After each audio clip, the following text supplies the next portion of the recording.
आगे बढ़ते हुए बड़ी खबर इस वक्त पतंजलि मामले से जुड़ी हुई है। पतंजलि भ्रामक विज्ञापन मामला जिसको लेकर सुप्रीम कोर्ट में सुनवाई चल रही है। बाबा रामदेव, आचार्य बालकृष्ण अदालत के सामने पेश हुए हैं। सुप्रीम कोर्ट कह रहा है कि हम हलफनामे से संतुष्ट नहीं है।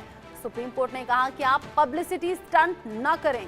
साथ ही साथ रामदेव ने बिना शर्त जो माफी मांगी है उसका जिक्र भी कोर्ट में किया गया है।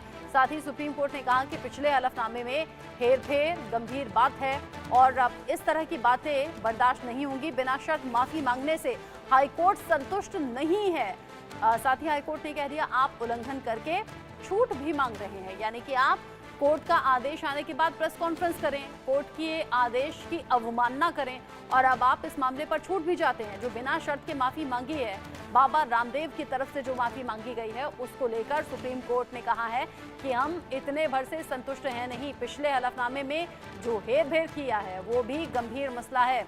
पतंजलि भ्रामक विज्ञापन मामला जो मुश्किलें बढ़ा रहा है, पतंजलि की, बाबा रामदेव की, आचार्य बालकृष्ण की, और अब ऐसे में कोर्ट ने सीधे सीधे कह दिया कि हम संतुष्ट नहीं हैं इस बात से।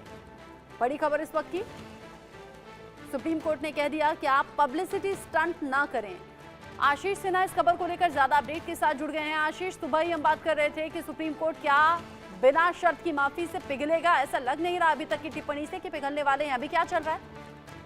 देखिए, सुप्रीम कोर्ट ने नाराजगी जाहिर की और सुप्रीम कोर्ट ने बालकृष्ण और रामदेव उन दोनों की हलफनामे को ठुकरा दिया जिसमें उन्होंने बिना शर्त माफी मांगी थी।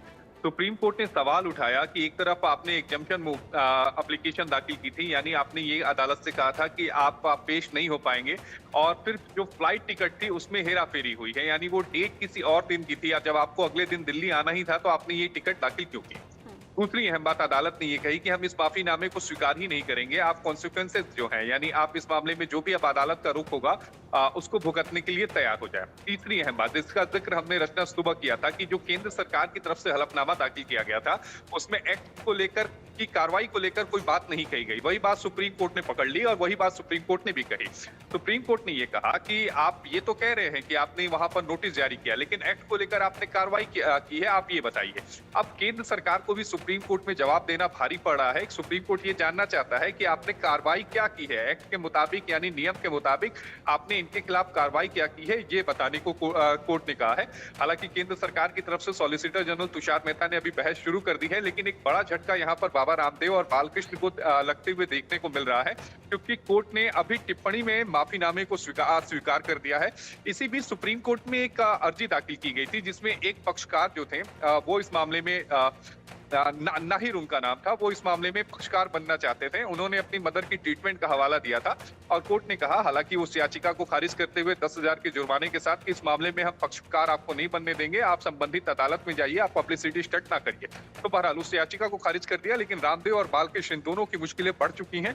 अब देखना यह होगा कि सुप्रीम कोर्ट अपने ऑर्डर में क्या कुछ कहता है। अभी तक जितनी भी टिप्पणियां आई हैं ये ऑब्जर्वेशन है, सुप्रीम कोर्ट की टिप्पणियां हैं, आदेश नहीं है। आदेश का इंतजार करना पड़ेगा। अभी केंद्र सरकार की तरफ से बहस जारी है जिसमें केंद्र सरकार सुप्रीम कोर्ट को यह भरोसा दिलाने में जुड़ी है कि जैसे ही हमारे पास शिकायतें आई हमने कार्रवाई की, लेकिन कोर्ट यही कह रहा है कि कार्रवाई की तो वो कार्रवाई क्या थी, एक्ट के मुताबिक आपने क्या कार्रवाई की है, जो सजा का प्रावधान है उसके मुताबिक आपने क्या कार्रवाई है, वो सारी जो डिटेल है आप हमारे साथ साझा करिए। वो अभी केंद्र सरकार की तरफ से अदालत में बोला जा रहा है।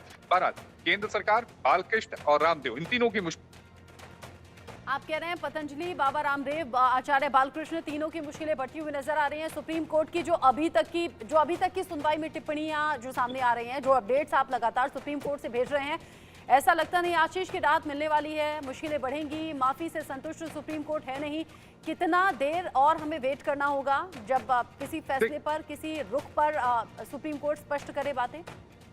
देखिए, अभी केंद्र सरकार की तरफ से बहस हो रही है, उसके बाद फिर आईएमए की तरफ से सीनियर एडवोकेट पटवालिया साहब बहस करेंगे और उसके बाद सुप्रीम कोर्ट एक बार फिर से मुकुल रोहतगी, जो कि वरिष्ठ वकील हैं सुप्रीम कोर्ट के, टॉप 3 वकीलों में उनका नाम आता है, उनकी बहस को भी एक बार जरूर, रिजवाइंडर जो बहस होती है यानी अंतिम जो बहस होती है उसको अदालत सुनेगा और उसके बाद अदालत जो है वो अपना ऑर्डर डिक्टेट कराना शुरू करेगा।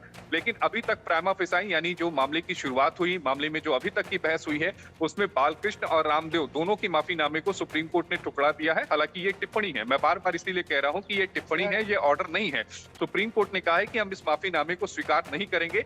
ये माफीनामा नहीं है। सुप्रीम कोर्ट ने कहा कि ये केवल एक पीस ऑफ पेपर है, यानी एक कागज का टुकड़ा है, उससे ज्यादा कुछ नहीं है। आप एक बार नहीं, 2 बार नहीं, 10 बार दीजिए, लेकिन हमारी नजर में ये कागज का टुकड़ा है। यहाँ तक तल्ख टिप्पणी में सुप्रीम कोर्ट ने कहा। हालांकि अब देखना ये होगा कि केंद्र सरकार की तरफ से क्या कुछ कहा जाता है। की तरफ से टिप्पणियां होती हैं, फिर चाहे आप लोअर कोर्ट देख लें, हाई कोर्ट देख लें, सुप्रीम कोर्ट देख लें, किसी भी मामले पर जब कोई सुनवाई होती है और जो वो टिप्पणियां की जाती हैं, वो जो एक एक लाइन का अपडेट आप देते हैं, उससे काफी हद तक क्लैरिटी हो जाती है कि आगे इस केस में क्या होना है। जैसे कल हाईकोर्ट में अरविंद केजरीवाल को लेकर जब ईडी की दलीलों का जिक्र किया, हाईकोर्ट ने बताया कि नियमों के अनुसार ही सब कुछ हुआ है, कुछ भी ऐसा नहीं है जो राजनीतिक षड्यंत्र की तरफ इशारा कर रहा हो। ऐसा ही अब भी देख रहे हैं हम सुप्रीम कोर्ट में, जहां पर बिना शर्त के माफी से संतुष्ट कोर्ट नहीं है। ऐसा ही पिछली सुनवाई में भी हुआ था। पतंजलि, बाबा रामदेव, आचार्य बालकृष्ण को लेकर नाराजगी थी।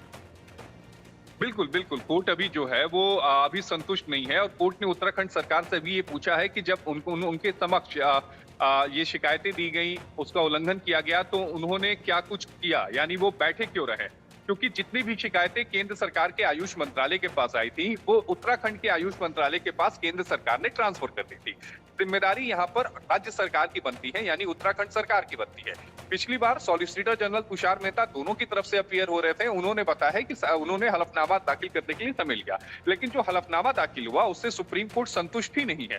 सुप्रीम कोर्ट बस ये जानना चाह रहा है, जिसका जिक्र रचना आपको ध्यान में होगा, हमने शुरुआत में ही कहा था जब केंद्र सरकार का एफिडेविट आया था और हम 9:30 पे जब हम लोग लाइव थे तो हमने इस बात का जिक्र किया था और बताया भी था दर्शकों को कि ये जो रिप्लाई है, ये वो चीज नहीं है जो सुप्रीम कोर्ट चाहता है। जिस सुप्रीम कोर्ट ने ये पूछा था कि आपने एक्शन क्या लिया है, आपने कार्रवाई क्या की। नोटिस जारी करना एक फॉर्मेलिटी है, आपने नोटिस जारी कर दिया, लेकिन कार्रवाई क्या की एक्ट को लेकर, वो ये उत्तराखंड सरकार को यानी आयुष मंत्रालय को अदालत में बताना था और वो बताने में सरकार जो है अभी तक असक्षम है, वो बता नहीं पा रही है। और यही बात सुप्रीम कोर्ट पक्षों की तरफ से अपने अपने जवाब दाखिल किए जा रहे हैं, लेकिन सुप्रीम कोर्ट ना तो इधर से ना तो इधर से, दोनों ही जवाबों से संतुष्ट नहीं है। आगे कड़ा रुख क्या बरकरार रहेगा, क्या कुछ ऐसा भी रिफ्लेक्शन फैसले में सुनाई देगा, दिखाई देगा, नजर आप रखिएगा आशीष। एक एक अपडेट